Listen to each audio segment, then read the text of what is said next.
What is the difference between in and into?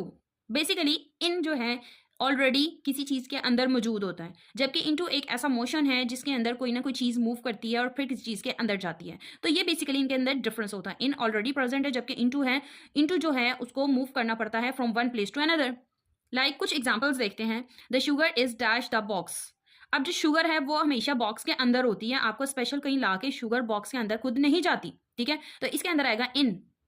The frog fell dash the river. अब frog river के अंदर जाता है, the frog fell into the river. The ice is dash the tray. Ice हमेशा tray के अंदर ही होती है, तो इसलिए in. The man jumped dash the pool. Man pool के अंदर जाता है, अंदर जंप करता है, तो इसलिए हम यहाँ पे इन टू लगाएंगे, ऑलरेडी वो वहाँ पे प्रेजेंट नहीं है। She is entering dash the room, मतलब वो कमरे में आ रही है, तो इन टू। तो अगर तो कोई मोशन है तो इन टू, और अगर ऑलरेडी वो चीज़ प्रेजेंट है तो इन।